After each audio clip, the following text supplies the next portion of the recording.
안녕하세요.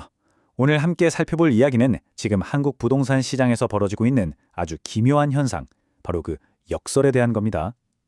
시장이 우리에게 보내는 신호가 완전히 서로 다른 방향을 가리키고 있거든요. 도대체 어떻게 된 일인지 지금부터 같이 한번 파헤쳐 보시죠. 자, 바로 이겁니다. 지금 시장의 모순을 딱 보여주는 장면이죠. 한쪽에서는요, 강남이나 용산 같은 우리가 흔히 말하는 최고급 입지의 아파트 매매 가격이 떨어지고 있어요. 그런데 바로 그 옆에 다른 한쪽에서는 서울 전체 전세 가격이 그야말로 하늘 높은 줄 모르고 치솟고 있습니다. 아니, 어떻게 집값은 내리는데 전세는 폭등할 수가 있을까요? 그래서 첫 번째 파트에서는요, 이 뒤죽박죽 섞여 있는 시장의 신호들을 하나씩 좀 제대로 뜯어보려고 합니다. 왜 집을 사려는 사람과 집을 빌리려는 사람이 이렇게 전혀 다른 현실을 마주하게 된 건지 그 원인을 한번 추적해 보겠습니다. 이 그래프를 보시면 지금 상황에 한눈에 들어오실 겁니다. 외적을 보세요. 강남 용산의 매매가는 최근 2주 동안 하락하는 모습을 보이고 있죠. 그런데 오른쪽을 보시면 서울 전세가는 무려 56주 연속으로 상승 중입니다. 1년이 넘는 시간 동안 단 한 주도 쉬지 않고 올랐다는 뜻이에요. 이건 뭐 완전히 서로 다른 시장이라고 해도 과언이 아니죠. 아니, 그럼 전세 가격은 도대체 왜 이렇게까지 오르는 걸까요? 이유는 아주 간단합니다. 바로 공급 부족이에요.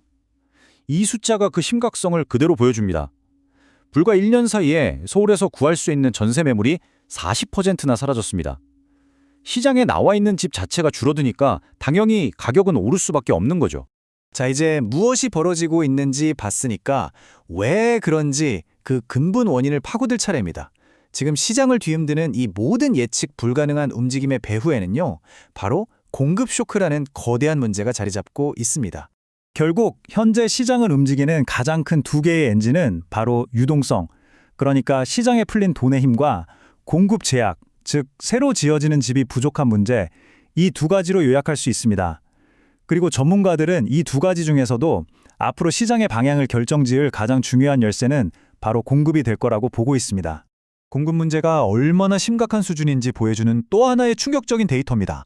지난 3월 한 달 동안 전국적으로 새로 입주가 가능했던 주택 물량이 전년 대비 무려 65%나 급감했습니다. 이건 올해 들어서 가장 낮은 수치예요.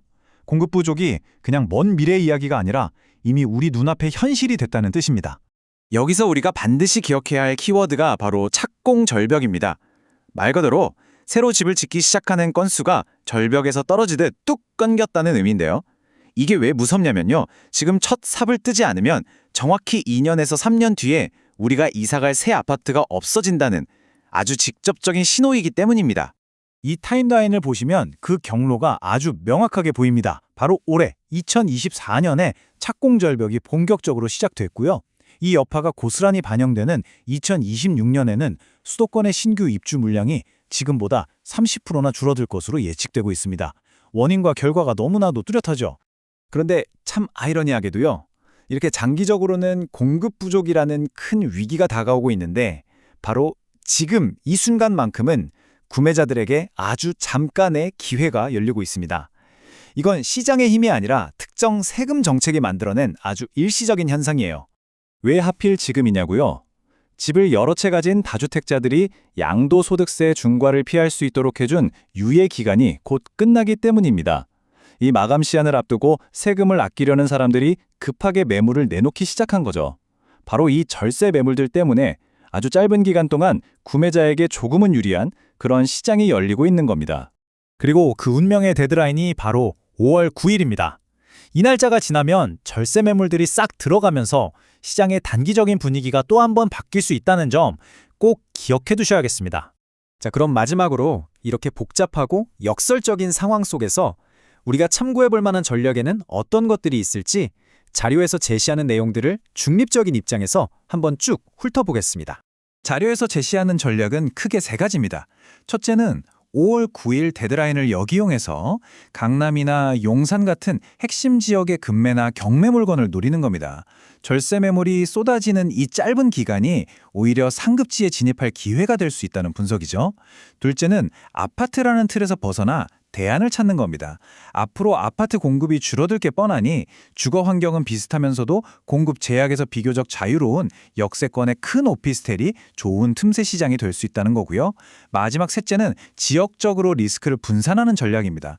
공급 부족 이슈가 수도권에 집중되어 있으니 상대적으로 이 문제에서 자유로운 지방 거점 도시의 핵심 부동산으로 포트폴리오를 다각화해서 안정성을 높이는 방법입니다. 공급 절벽이라는 피할 수 없는 흐름과 세금 정책이 만든 단기적인 기회가 공존하는 역설적인 시장. 과연 이 거대한 파도 속에서 시장의 최종 승자는 누가 될까요? 오늘 이야기는 여기까지입니다. 감사합니다.